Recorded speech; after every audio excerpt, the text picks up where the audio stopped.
Way too early 2023 wide receiver rankings. Next on Fantasy Football Today in 5. Welcome to FFT in 5. I'm Chris Towers here with Adam Azer, and we're going to take a look at our way too early 2023 fantasy football rankings, specifically the wide receiver position. If you want to see the entire FFT staff's rankings for every position, make sure you check out cbssports.com/fantasy/football, and also the full episodes of Fantasy Football Today. We'll be discussing them all throughout the offseason. But Adam, what we're going to do today is the same thing we did with running backs last week. I'm going to go through my top 12, and you're going to stop me when you disagree with a ranking. So Let's see how many we can get through. I think we got through 3 last time. I think you're going to probably stop me before then this time, but we'll see. Okay. Number 1, Justin Jefferson. Who else could it be, right? 9 of his 16 games, he finished as a top 6 wide receiver. That was pre-week 18, which we don't really count that one anyway. I assume no disagreements there. No, you should count that. You should get no disagreement, but I don't know why people just don't count week 18. It could be just because I wrote this before week 18. That was all. Cooper Kupp was better per game, but it's Justin Jefferson 1. Cooper Kupp is my number 2. He was basically right on his historic 2021 pace before the injury. I think there are definitely long-term concerns about, Matthew Stafford and his viability, although Stafford has said he's going to play in 2022 or 2023. It seems like people miss that one. Every time I talk about Cooper Kupp, people seem to be like, well, we don't know if Matthew Stafford's playing. He said he is. Now we don't know about Sean McVay. So is that enough to knock Cooper Kupp out of your top 2? Yes, I have Jamar Chase 3rd, and look, they both play the same amount of games, and Matthew Stafford's healthy. All things are equal. I think Kupp's probably number 2, if not number 1, but there's just seems to be a little bit more risk with Cooper Kupp, the age, the situation, all those things. Just a lot more things in Chase's favor in that regard. So I'm just a little safer. Jefferson, Chase, Kupp for me. I have Jamar Chase number 3. I assume you have Cooper Kupp number 2 or number 3, so probably not really any disagreement there. Although I do think for me at least, there is a little bit of a teardrop there between Chase and Kupp. Although, it is nice to see that Chase did get the significant volume bump that we were hoping for coming off his, really, really efficient rookie season.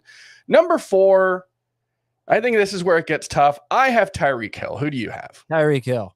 Yeah, we don't know who the quarterback for the Miami Dolphins is going to be next season. Obviously, Tua Tagovailoa's future is somewhat in doubt, although I did rank Tua Tagovailoa as a top 12 quarterback for 2023, assuming he plays, just what we saw in that offense. And Tyreek Hill, he moved on from Patrick Mahomes and had the best season of his career. And he's no longer a better in non-PPR than PPR guy.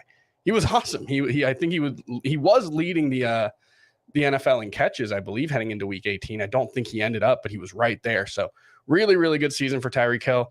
Stephon Diggs, number 5 for me. What about you?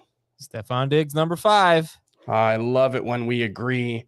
This one we may not agree. Devontae Adams, number 6. Devontae Adams, number 6. Yeah. He was 7 top 6 finishes, the second most in the league. He also had 4 games where he finished outside of the top 36. So was a bit of an up and down season. We've got questions about who the quarterback's going to be in Las Vegas. It's almost certainly not going to be Derek Carr next year, but I don't know. He's pretty good with Jarrett Stidham. Finished as the number 2 wide receiver in week 17 with Jarrett Stidham making his first career start. So I don't know. Devontae Adams, he just hasn't shown any signs of slowing down whatsoever. Number 7 wide receiver for me is A.J. Brown. No, CeeDee Lamb followed by A.J. Brown. Oh, huge disagreement there. I've got CeeDee Lamb 8th. So yeah, a lot of agreement here. He averaged 18.6 points in the 11 games he played with Dak Prescott pre-week 18. Again, I'm going off my rankings that I did last week, but 110 catch, 1,400 yard, 9 touchdown pace. And there's room for improvement. CeeDee Lamb's an incredibly talented young player, and A.J. Brown, kind of the same thing, where it's just this young player that you don't want to put a ceiling on, especially with, the fact that the Eagles did show a willingness to put the ball in the air more than I think anybody expected with Jalen Hurts. Number 9 wide receiver for me heading into 2023, Amon-Ra St. Brown. His pace, if you take out the 2 games that he basically didn't play with the injury, he was like a 1,400 yard, 125 catch receiver. It was basically like a supercharged version of Keenan Allen. So what's the case against Amon-Ra St. Brown? I have him 11th. So I go Higgins, Waddle, St. Brown. I just have guys that I think are more explosive than him. The case against him is I just think there's a little regression for the Lions offense. I don't think they're going to be as good as they were this year. I do think there's a good chance they lose their coordinator, and I think there's a good chance Jameson Williams is a much bigger contributor than anyone we saw this year opposite Amon-Ra St. Brown. But I have him 11th. Yeah, Jameson Williams would be the one thing for me, just his growth. I expect him to have a much bigger role. I go Chris Godwin, number 10, DeAndre Hopkins, number 11, Jalen Waddle, number 12. So I think there's some disagreement there.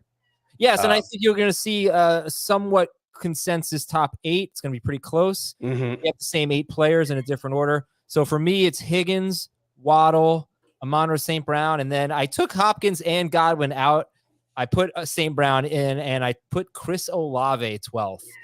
He had a pretty awesome season, yeah. He's awesome. If they release Michael Thomas, if Jameis Winston or someone better is their quarterback, I think the sky's the limit for Olave. Yeah, DeAndre Hopkins, I think, is one of the key, kind of fulcrum pieces into the offseason. Obviously, we know over the past couple of days, there was the report that he's expected to ask for a trade, likely to request a new contract. He'll be 31, I think, next season. So a lot of moving parts there. But, man, DeAndre Hopkins, when he played, was really, really good. He basically had one bad game with Trace McSorley as his quarterback where he still had 10 targets. So it's not like he was phased out of the offense. But his before Trace McSorley was the starter, he had a 17-game pace of 134 catches, 1,500 yards, and 6 touchdowns. Wow. That was with mostly Kyler Murray, but also Colt McCoy at quarterback. Colt McCoy, not exactly a great quarterback. So I think DeAndre Hopkins could end up somewhere still pretty good next season. And hopefully he continues to show that he hasn't fallen off quite yet. So that's why I've kept him in my top 12. But